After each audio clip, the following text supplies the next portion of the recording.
everybody, welcome back to 100 Blocks in 2025. We're going to make an orange block today. Let's take a look at what we're making. So here is our Tula block number 77. It's in the 100 Modern Quilt Blocks, page 173.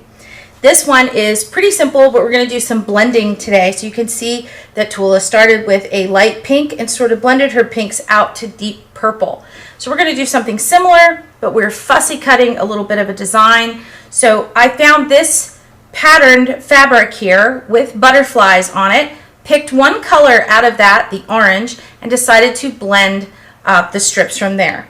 So in order to make this block, we're going to start with any kind of square, whether it be just a fabric or something that you have fussy cut. We're going to make a 3.5 inch square.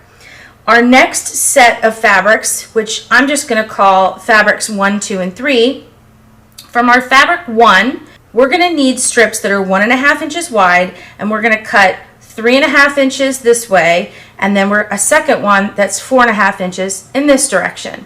So 1 by 3.5, 1.5 by 3.5, 1.5 by 4.5.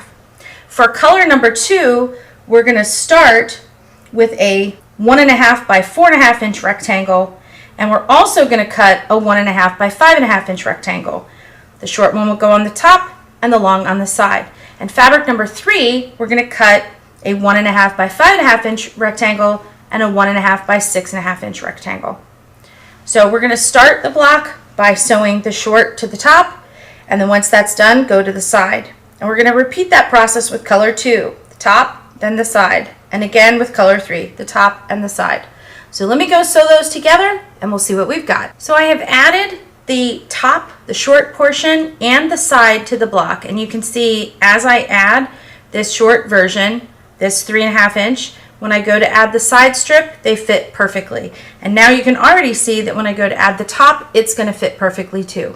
So we're just going to keep that whole pattern going until we finish the block. All right, here we are with our blended block. So we started out with a block that had lots of color, anything we could choose from yellow and blues and teals and purples to just about anything. And we picked that orange fabric. So we started with a light orange and kind of shaded it up into a darker orange. And I think it makes the whole center of that block really pop. So I love showing you how we blend color, just going from a little bit lighter to a little bit darker. And as you can see in here, even though what's in this block is bright orange, all of these things flow really well and look great, and then this outside bright orange makes that center pop really well. I really hope you're learning all about blended fabrics, and I hope you like the little butterfly block that we made this week. You have got to come back and see what we have coming up for blended fabrics, and we're going to keep doing a few blended projects because they're just fun, and it uses up a lot of our scraps. So thanks for joining me again for another quick video, and definitely check me out on cabinquilters.com.